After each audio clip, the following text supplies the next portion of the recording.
నమస్తే, this is Shaurya. Welcome to our channel. Trump దృష్టి మొత్తం ఇప్పుడు కార్గ్ ఐలాండ్ మీద పడింది. అదే టార్గెట్ గా పెట్టుకున్నాడు. కార్గ్ ఐలాండ్ ని ఎట్టి పరిస్థితుల్లోనూ చేజిక్కించుకోవాలి అని ఓవర్ ప్రెషర్ పెడుతూనే ఉన్నాడు. మరి ఈ విషయంలోన చేసిన చర్చలు ఏవైతే ఉన్నాయి ఇవైతే విఫలమైనట్లు కనిపిస్తోంది. ఈ నేపథ్యంలోన దాదాపు 50,000 మంది మీద అటాక్ చేశాడు అని చెప్పేసి వార్త వినిపిస్తుంది. అసలు ఈ కార్గ్ ఐలాండ్ విషయం ఏంటి, గతంలో కూడా మనం చర్చించాము. ఇంకొకసారి దాని గురించి మనం ఫుల్ డీటెయిల్స్ అయితే మాట్లాడదాం. సీనియర్ జర్నలిస్ట్ దాము బాలాజీ గారు, నమస్తే సార్. నమస్తే సార్, అసలు అంటే కార్గ్ ఐలాండ్ ఎందుకు ఇప్పుడు టార్గెట్ చేశాడు? దాని వలన ట్రంప్ వచ్చే బెనిఫిట్ ఏంటి అసలు? మామూలుగా యుద్ధం అంటేనే డిసెప్షన్ అండి. డిసెప్షన్ అంటే మోసం చేయడం, ఎనిమిని అమర్చి కొట్టడం. సో ట్రంప్ ఈ విద్యలో బాగా ఆరితేరాడు. అందుకని మనకి 2025 జూన్లో జరిగిన ఇజ్రాయెల్ అండ్ అమెరికా అటాక్ కానీ, ఇప్పుడు ఫిబ్రవరిలో జరిగిన ఇజ్రాయెల్ అమెరికా అటాక్ కానీ చూస్తే చర్చల సందర్భంలోనే జరిగాయి. అది కూడా వీకెండ్లోనే జరిగాయి. ఎందుకు, అప్పటికి స్టాక్ మార్కెట్ క్లోజ్ అయింటది. 2 రోజులు అది స్టాక్ మార్కెట్ కోలుకోవడానికి 2 రోజులు పడుతుంది. కరెక్ట్ గా ఈ టైమింగ్ చూసి కొట్టాలి. ఇది ఇవాళ ఉండే స్ట్రాటజీ. అలాగే ట్రంప్ ఇప్పుడు మొన్న 5 రోజులు అంతకు ముందు ఏంటంటే 48 గంటలు టైం ఇచ్చాడు ట్రంప్ ఇరాన్ కి. ఎందుకు ఇచ్చాడు? నువ్వు కానీ హార్మోజ్ జలసంధిని ఓపెన్ చేయకపోతే నేను నీ దేశంలో ఉంటే పవర్ ప్లాంట్స్ అన్నిటిని అటాక్ చేస్తాను, బిగ్గెస్ట్ లార్జెస్ట్ దాని మీద ఫస్ట్ అటాక్ చేసి వరుసగా అన్ని కొట్టుకుంటూ వస్తాను అనేది ట్రంప్ 48 గంటలు బెదిరింపు ఇచ్చాడు. దానికి ఇరాన్ ఏమాత్రం భయపడలేదు. భయపడకుండా కొట్టు, మేము కూడా రివర్స్ లో గల్ఫ్ దేశాల్లో ఉండే ఎనర్జీ సైట్లను, డీసాలినేషన్ ప్రాజెక్ట్స్ ను, మీ అమెరికా ఆఫీసుల్ని గూగుల్ కావచ్చు, ఈ మైక్రోసాఫ్ట్ కావచ్చు, వీటన్నిటిని నేను అటాక్ చేస్తానని ఇది రివర్స్లో ఇచ్చింది. రెండోది, నేను కంప్లీట్గా హార్మోజ్ జలసంధిని క్లోజ్ చేస్తానని కూడా ఇరాన్ ప్రకటించింది. దీంతో గల్ఫ్ దేశాలు భయపడ్డాయి. గల్ఫ్ దేశాలు భయపడి ట్రంప్ మీద ప్రెజర్ తెచ్చాయి. దాంతో ట్రంప్ ఏం చేశాడంటే ఒక డ్రామాకి తెరలేపాడు. అదేంటంటే ఇరాన్ చర్చలకు వచ్చింది, సో నేను ఒక 5 రోజులు దీన్ని విరామం ప్రకటిస్తున్నాను, నేను దాడులు చేయను, చర్చలు జరుగుతున్నాయని చెప్పాడు. ఇరాన్ చర్చలు లేదేమీ లేదు, అతనితో అతనే చర్చించుకుంటున్నాడని మీమ్స్ కూడా వచ్చాయి.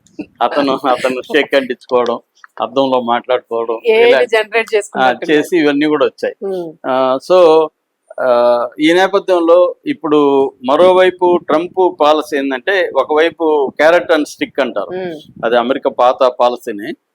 అంటే ఒకవైపు ఏమో చర్చలు అని చెప్తూ, మరొక వైపు అమెరికా నుంచి అబ్రహాం లింకన్ షిప్ ఉంది, వార్ షిప్, అలాగే ఫోర్డ్ వార్ షిప్, తర్వాత యాంఫీబియస్ షిప్పులు ఉన్నాయి 2, బాక్సర్ అండ్ ట్రిపోలి. ఈ 4 షిప్పుల్ని తీసుకొస్తున్నాడు. దాదాపు 20,000 మంది మెరైన్స్ ని, పారా ట్రూపర్స్ ని, వీళ్ళందరినీ కూడా దింపుతున్నాడు. అంటే ఒక పక్క ప్రెజర్ చేస్తూ చర్చలకు వచ్చే విధంగా ప్లాన్ చేస్తున్నాడు. రెండో పక్క టైం బయింగ్ స్ట్రాటజీ అంటారు. అంటే వీళ్ళందరూ వచ్చి రెడీ అవ్వడానికి టైం కావాలి కదా, అందుకే మళ్ళీ ఒక 10 రోజులు ఎక్స్టెండ్ చేశాడు. ఇదంతా ఇరాన్కి తెలుసు. సో ఇప్పుడు ప్లాన్ ఏంటంటే, ట్రంప్ ప్లాన్ ఏంటి, ఈ ట్రంప్కి మేజర్ గోల్ ఏంటంటే, ఇప్పుడు ఈ హార్మోజ్ జలసంధిని క్లియర్ చేయాలి. క్లియర్ చేయాల్సిన అవసరం ఏంటంటే, ఇక్కడ గల్ఫ్ దేశాలన్నీ కూడా చోక్ అంటారు, గొంతు పట్టుకున్నట్టు అయిపోయింది వాటికి. గల్ఫ్ దేశాలకు ఫుడ్ 90% ఇంపోర్ట్ చేసుకుంటాయి. ఇప్పుడు ఆ ఫుడ్ ఇంపోర్ట్ అనేది ఆగిపోతే గల్ఫ్ దేశాల్లో ఫుడ్ క్రైసిస్ వస్తుంది. 2 గల్ఫ్ దేశాల నుంచి క్రూడ్ ఆయిల్, గ్యాస్, ఈ 2 బయటకు వెళ్ళాలి. అట్లాగే యూరియా. గల్ఫ్ దేశాల నుంచి దాదాపు 20% ప్రపంచ 20% ఆయిల్, 20 నుంచి 25% గ్యాస్, యూరియా, ఇవన్నీ కూడా బయటికి రావాలి. ఫర్ ఎగ్జాంపుల్ మన ఇండియా 50% ఆయిల్, మన అవసరాలు, మన దిగుమతి చేసుకునే ఆయిల్లో 50% ఈ జలసంధి గుండానే వస్తుంది. 55% గ్యాస్ ఇక్కడ నుంచే వస్తుంది. 85% యూరియా ఇక్కడ నుంచే వస్తుంది. సో ఈ 3 రకాలు ఆగిపోతే ఇండియా సంక్షోభంలో పడుతుంది. ఆల్రెడీ సంక్షోభంలోకి వెళ్తుంది ఇండియా.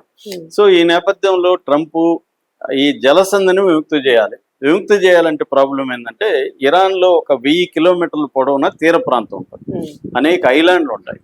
ఈ ఐలాండ్ లో వీళ్ళకు మొబైల్ లాంచర్స్ ఉంటాయి వీళ్ళ దగ్గర.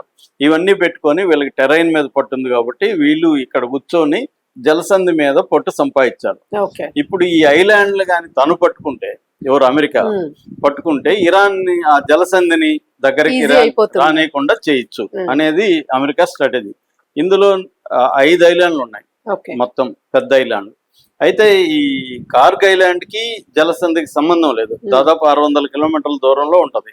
కానీ కార్గ్ ఐలాండ్ మీద ఎందుకు ఫోకస్ చేస్తున్నాడు అంటే, కార్గ్ ఐలాండ్ అనేది ఇరాన్ ఆయిల్ కి గుండెకాయ లాంటిది. ఓకే. సో క్రౌన్ జవల్ అని కూడా పిలుస్తారు, ఫార్బిడెన్ ఐలాండ్ అని కూడా అంటారు దాన్ని. అది చిన్నది, నిజానికి ఒక దాదాపు ఒక 20 చదరపు కిలోమీటర్ల వైశాల్యంలో ఉంటది. సో 10,000 మంది కంటే పాపులేషన్ ఉండరు అక్కడ. బట్ ఇంపార్టెంట్, కానీ 90% ఆయిల్ ఎక్స్పోర్ట్ అక్కడ నుంచే జరుగుతుంది. రెండవ స్ట్రాటజీ ఏంటంటే, చైనాకి కూడా దెబ్బిది. చైనాకి ఇక్కడ నుంచే వెళ్తుంది. ఓకే. సో చైనాకి కూడా కట్ అవుతుంది. సో అందుకని కార్గ్ ఐలాండ్ పట్టుకోవడం కూడా కొంతవరకు ఈజీ అనేది ట్రంప్ ఆలోచన. సో ఎందుకంటే మెయిన్ ల్యాండ్ కి చాలా దూరంలో ఉంటుంది, అది దాదాపు 25 కిలోమీటర్స్ దూరంలో ఉంటుంది. సో దాన్ని కరెక్ట్ గా పట్టుకోగలిగితే, అంటే అక్కడేం ధ్వంసం చేయకుండా తన కంట్రోల్లో ఆయిల్ తన కంట్రోల్లోకి వచ్చేస్తుంది. తను అనుకున్న దేశాలకు ఆయిల్ పంపించుకోవచ్చు. అదొకటి. రెండోది, ఈ హార్ముజ్ జలసంధిని కంట్రోల్ చేయడానికి కొన్ని ఐలాండ్ ఉన్నాయి. లరక్ ఐలాండ్ అని ఒకటి ఉంది, అబూ ముసా ఐలాండ్ అని ఒకటి ఉంది, గ్రేటర్ తన్బన్, లెస్సర్ తన్బన్ ఒకటి ఉంది, వషమ్ ఐలాండ్ అనే ఒకటి ఉంది. ఈ ఐలాండ్లు కూడా తమ కంట్రోల్లోకి తీసుకుంటే ఇరాన్ హార్ముజ్ జలసంధి దగ్గరికి రాలేదు అనేది ట్రంప్ గుండా అవగాహన. అందుకని అతను ఏం చేస్తున్నాడు అంటే, ఎక్కువగా షిప్పుల మీద, మెరైన్స్ మీద ఆధారపడడం. పారా ట్రూపర్స్ అంటారు, అంటే పైనుంచి హెలికాప్టర్ల నుంచి దిగ్గలరు వాళ్ళు. సో ఈ ట్రూపర్స్ ని దించడం. ఆల్రెడీ గల్ఫ్ దేశాల్లో ఒక 50,000 మంది సైనికులు ఉన్నారు, వాళ్ళందరిని దించడం. అంటే మల్టిపుల్ వార్ఫేర్ అనేది స్టార్ట్ చేసి వీటిని ఈ ఐలాండ్స్ ని తన కంట్రోల్లోకి తీసుకోవాలనేది ట్రంప్ ఉండే ఆలోచన. సో ఇది ఆల్రెడీ ఇరాన్ కూడా ఇవన్నీ తెలుసు కాబట్టి, ఇరాన్ ఇప్పుడు ఏం చేస్తుందంటే, కార్గ్ ఐలాండ్ లో ఆల్రెడీ ట్రాపుల్ని సెట్ చేసింది. బూబీ ట్రాప్స్ అంటారు. బూబీ ట్రాప్స్ అంటే దాని మీద కాలేస్తే పేలుతుంది, చేస్తారు. ఇవన్నీ అందరు ఇప్పుడు ఇక్కడ మావోయిస్టులు కూడా ఈ పని చేస్తున్నారు. సో ఇవన్నీ పెట్టుకొని కూర్చుంది ట్రంప్, ఏది ఇరాన్ రారా రారా అంటుంది. సో ఇరాన్ దగ్గర 10 లక్షల మంది సైన్యం ఉన్నారు, నిన్న కూడా చెప్పాను. ఇంకొక 2 కోట్ల మంది చేరగలిగిన యూత్ ఉన్నారు అక్కడ. సో ఇదేంటంటే చిన్న చిన్న దళాలుగా ఫామ్ అవుతాయి. ఎప్పుడైనా కూడా ఇప్పటి వరకు పెద్ద దేశాల్లో, అమెరికా పెద్ద దేశాలు కానీ చిన్న దేశాలు కానీ అమెరికా సక్సెస్ కాలేదు. ముఖ్యంగా పెద్ద దేశాల్లో ఆ దేశంలోకి భూభాగం మీద వెళ్ళి జయించడం కష్టం. ఎందుకంటే ప్రజలు యూత్ ఎక్కువ ఉంటారు, వాళ్ళు కూడా గిరిల్లా దళాలుగా ఫామ్ అయిపోతారు, గిరిల్లా అటాక్ చేస్తారు. వాటి అటాక్స్ వీళ్ళకి టెరైన్ మీద పట్టు ఉండదు. ప్రజల్లో ఇప్పుడు మావోయిస్టులకే ప్రజల్లో పట్టున్న వాళ్ళకే దిక్కులేదు. ఇక్కడ ఎవడో వచ్చి మన ఊరి మీదకి వచ్చినప్పుడు ప్రతి ఒక్కడికి వాడి మీద కోపం ఉంటుంది. ప్రతి ముసలావిడ కూడా ఒక రాయి వేద్దాం అనుకుంటారు.